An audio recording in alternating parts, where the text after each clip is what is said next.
Eh bien, bonjour à tous et à toutes, c'est Bumatax et aujourd'hui on se retrouve pour une nouvelle vidéo sur la stéganographie. Vous allez voir, c'est assez complexe, donc accrochez-vous. Avant de nous lancer dans le code, je tiens juste à faire 2-3 rappels sur ce que c'est que la stéganographie. La stéganographie, c'est l'art de dissimuler un message. Cela a pour but d'empêcher une personne mal intentionnée de récupérer votre message, car on est bien d'accord qu'il ne peut pas le récupérer s'il ne sait pas que vous l'avez envoyé. Par exemple, si vous envoyez une image et qu'il ne sait pas qu'il y a un message caché derrière, il ne pourra pas le récupérer.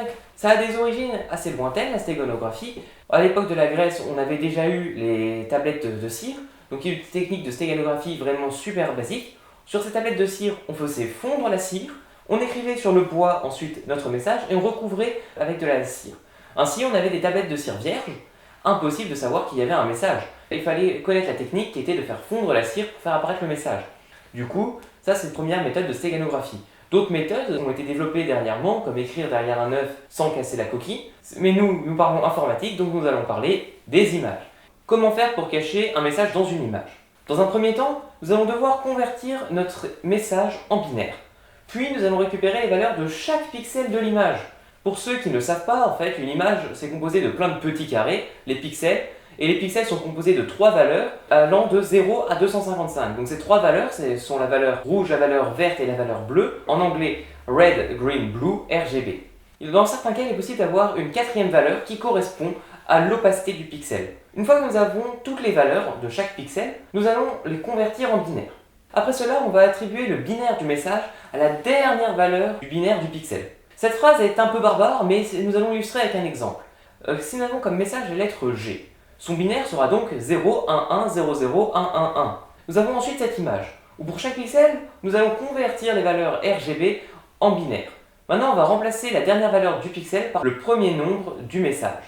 Ce qui transforme notre 1, 0, 0, 1, 0, 1, 1, 1 en 1, 0, 0, 1, 0, 1, 1, 0, car la première valeur du message binaire est 0. Ensuite, on répète cette opération jusqu'à la fin du message, ce qui nous donne ceci. On obtient des nouveaux codes binaires qu'on convertit en décimales, on réécrit les pixels de l'image, ça nous donne une image un petit peu modifiée, et on enregistre ce nouveau fichier. Pour déchiffrer le message caché dans une image, on va faire le processus inverse. Donc j'ai quand même voulu faire une slide pour être sûr que vous compreniez bien comment faire. On va avoir notre image et notre message. Sur notre image modifiée, on va extraire les données, ces fameux pixels modifiés. Ces pixels modifiés, pour chaque valeur, on va les convertir en binaire, ce qui va nous donner ceci. Maintenant, avec toutes ces valeurs binaires, on va prendre le dernier nombre de chaque valeur qu'on extrait et qu'on écrit comme message. Donc on fait ça pour une longueur donnée. Cette longueur, on l'écrira au début de l'image. Je ne l'ai pas dit tout à l'heure, mais c'est ce qu'il faut faire normalement. On se retrouve avec notre message 0, 1, 1, 0, 0, 1, 1, 1. Cet octet, on va le convertir en ASCII, ce qui va nous donner la valeur G. Et on a récupéré notre message. Sur ce, perdons pas plus de temps. On va commencer à coder. La première étape va consister à importer les modules dont nous aurons besoin. Donc, nous aurons besoin de NumPy, from NumPy import Azure. Azure est une fonction qui permet d'ouvrir une image en tant que tableau NumPy. Donc les tableaux NumPy sont comme les tableaux Excel. Ce sera à l'intérieur de ce tableau qu'on aura les 3 valeurs de chaque pixel. Bref, de toute façon, on en reparlera tout à l'heure. Ensuite, on va importer Pilot, donc from pil import image. Ce module permet d'ouvrir une image en données. On va créer la fonction cachée def_hide, msg pour message. Ensuite, nous allons charger l'image en tant que tableau. Donc pour ce faire, on va dans un premier temps ouvrir l'image, donc image égale image.open. Et là, on va mettre le nom de l'image. Du coup, on rajoute un argument imageName.open imageName. Et puis cette image, on va la convertir en tableau NumPy pour récupérer les valeurs. Ce tableau, on l'appellera data. Et data, c'est Azure image. Et ensuite, je fais un petit print de data. Donc, on va tester cette fonction. Du coup, on fait hide. Pour le moment, au niveau message, on mettra bonjour. On va mettre bonjour, mais de toute façon, ça ne sert à rien. Le nom de l'image. Donc, je lance le code. Et là, on a une suite de valeurs. Chaque liste de 3 valeurs, c'est notre pixel avec la valeur rouge, la valeur verte et la valeur bleue. Donc là, on voit plein de choses. Donc, c'est assez difficile de se représenter à quoi ça correspond. Donc, je vous mets cette image.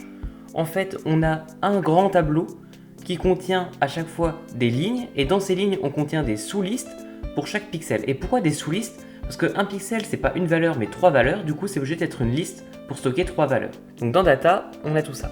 Par exemple, on peut récupérer le nombre de pixels qu'il y a sur une rangée en faisant data. Ensuite, là, on va prendre la longueur premier élément, donc de la première ligne. J'enregistre, je lance, et on a donc une image de 4000 pixels.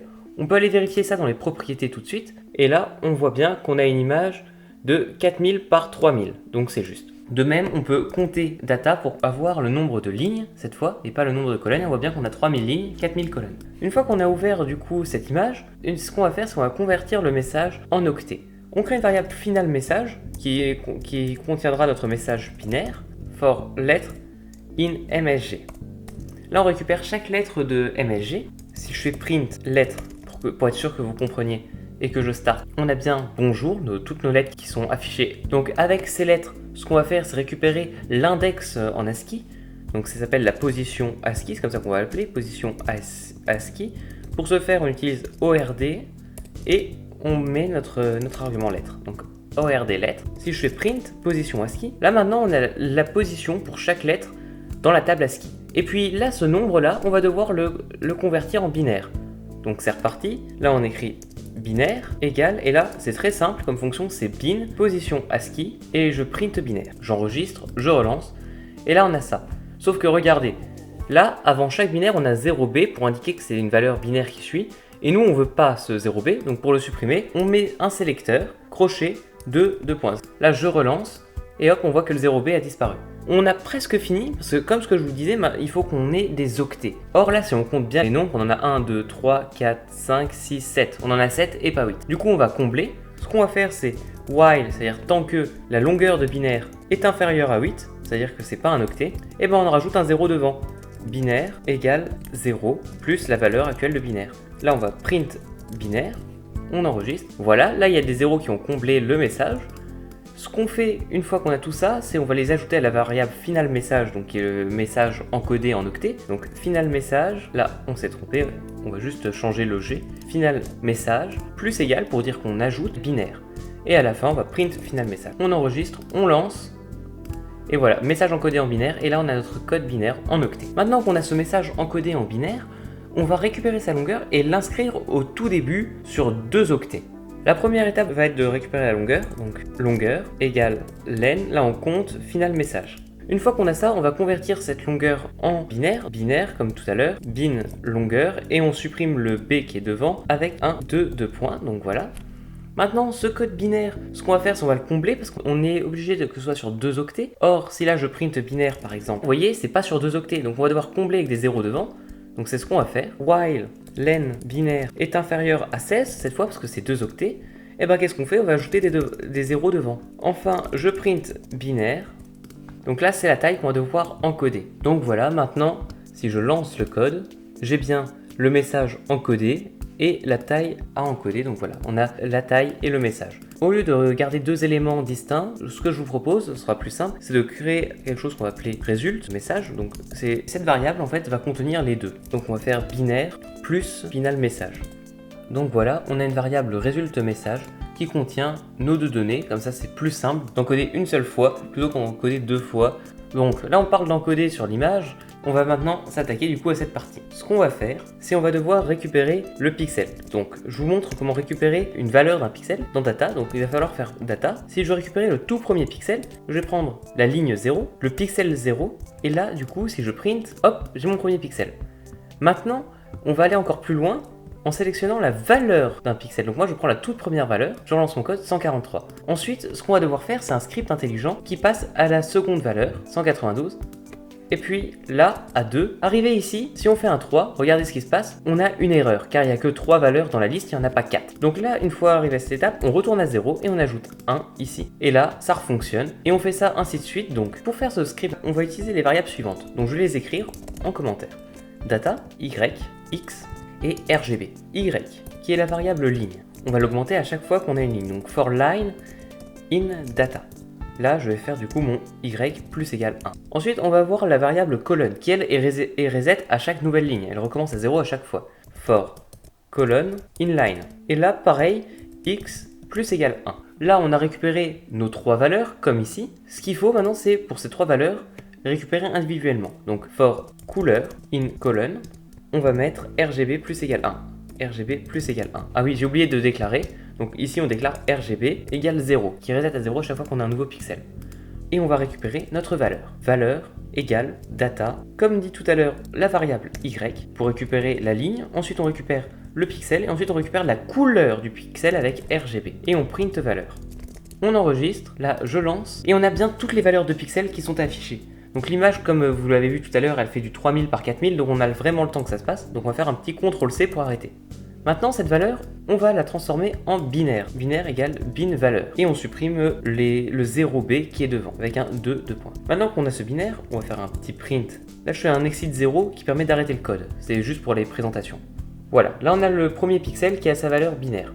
Maintenant, ce qu'on a besoin de faire, c'est prendre le chiffre qui est tout à droite, donc ici le 1, et le remplacer par le premier chiffre de la taille à encoder, le 0. Pour ce faire, on va transformer binaire en liste. Et vous allez très vite comprendre pourquoi je fais ça. Binaire liste égale liste binaire. Maintenant, je vais afficher binaire liste. Je lance le code. On a donc notre code binaire qui est sous forme de liste. Maintenant, je vais supprimer le dernier, parce qu'on ne le veut plus, on va le changer. Donc pour le supprimer, del binaire liste élément -1, car c'est le dernier.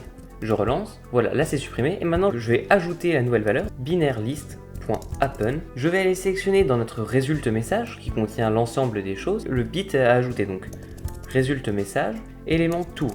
Ah oui, j'ai juste vu, là on n'a pas vu ce que c'était résulte message, donc on va faire print résulte message, et voilà, là on a notre résulte message, on voit bien que c'est le binaire là, plus le binaire là.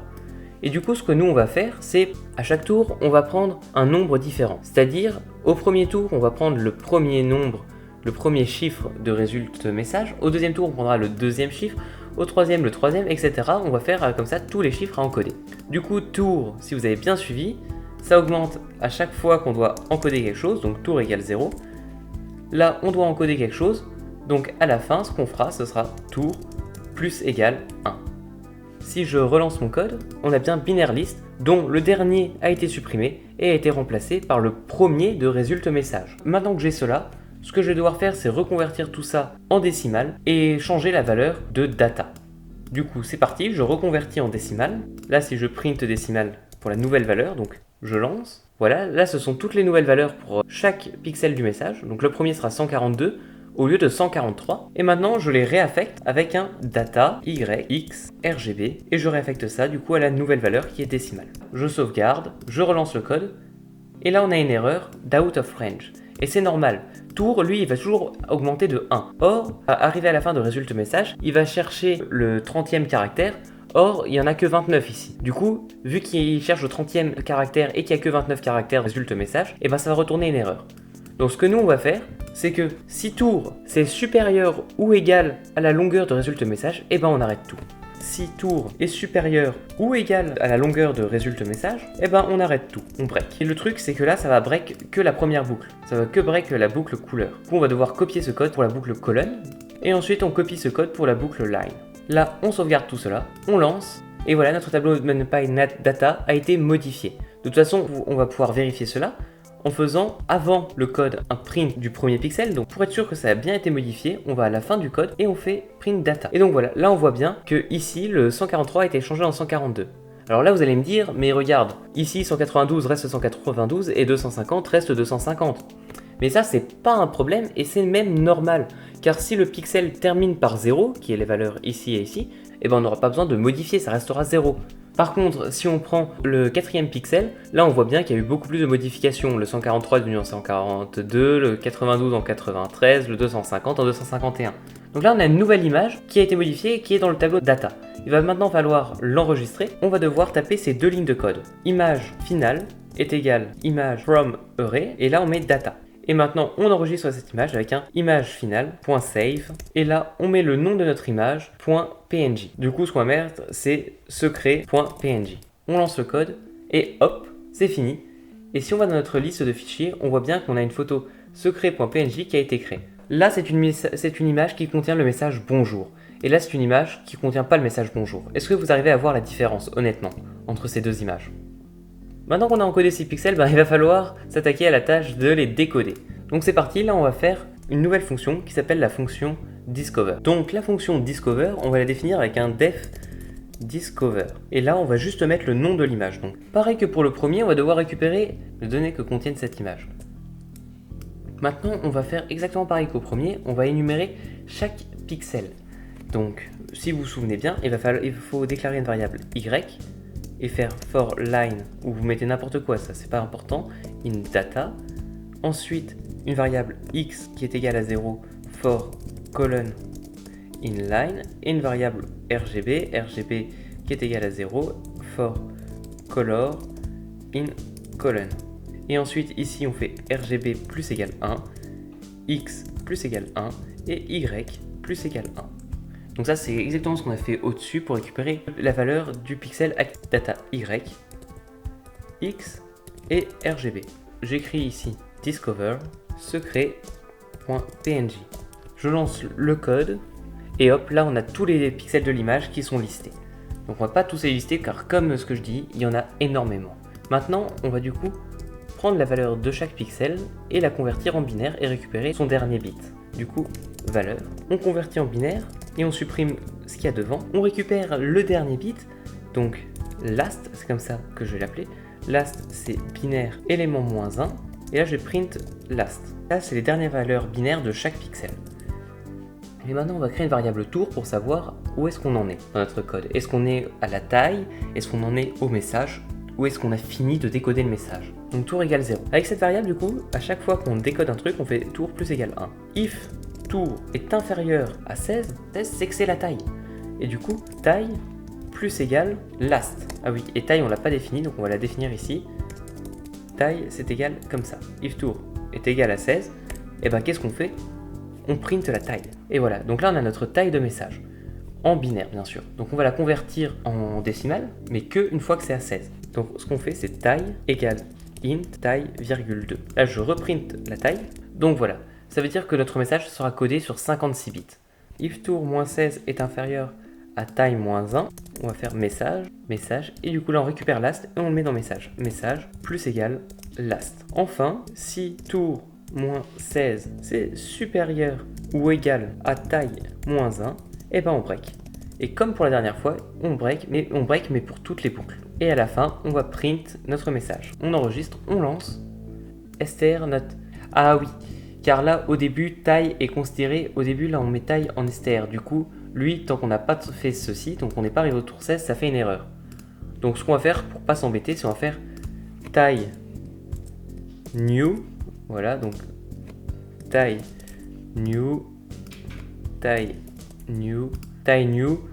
On va la mettre, on peut mettre n'importe quoi, de toute façon ça va être redéfini quand on arrivera au tour numéro 16. Ah oui, et ici on a oublié là du coup taille new. Donc taille new et taille new. On enregistre, on lance, et là on a notre message. Donc ce message, on va le convertir en octet. Là on a notre message, et donc avec le petit code là, on transforme notre message en octet, et ensuite chaque octet individuellement, on va le transformer en lettres. Pour le transformer en lettres, on va devoir faire en deux étapes. Premièrement, on va devoir convertir ce nombre binaire en décimal, et en fait, ce décimal, ça correspondra à l'index du caractère dans la table ASCII. Du coup, après, on aura juste besoin de récupérer le caractère correspondant à l'index trouvé. Je m'attarde pas plus là-dessus. Index, voilà, là j'ai l'index. Ce que je vais faire, c'est je vais prendre dans la table ASCII, donc, et là, qu'est-ce qu'on voit? On voit bonjour. Ah, on a oublié le R. Voilà, c'est une petite erreur de ma part, on n'avait pas besoin de mettre le moins 1, donc on n'avait pas besoin de mettre le moins 1 au niveau ici, donc on doit supprimer les moins 1, et là on récupère bonjour. Du coup on va faire une variable result plus égale lettre ASCII, et à la fin on va faire un petit print, on a juste maintenant bonjour. Donc on va pouvoir s'amuser, on va pouvoir mettre d'autres messages pour tester avec d'autres codes. Avec par exemple abonnez-vous, j'enregistre, je lance, là ça me le convertit, ça crée une nouvelle image, et là, message, abonnez-vous. Donc voilà, ça fonctionne très bien, et voici notre image avec le message abonnez-vous. Et on ne voit vraiment aucune modification, c'est impressionnant. Donc si cette vidéo vous a plu, eh ben, vous pouvez vous abonner, mettre un like. Moi je vous dis à la prochaine, c'était Vimatax, allez salut!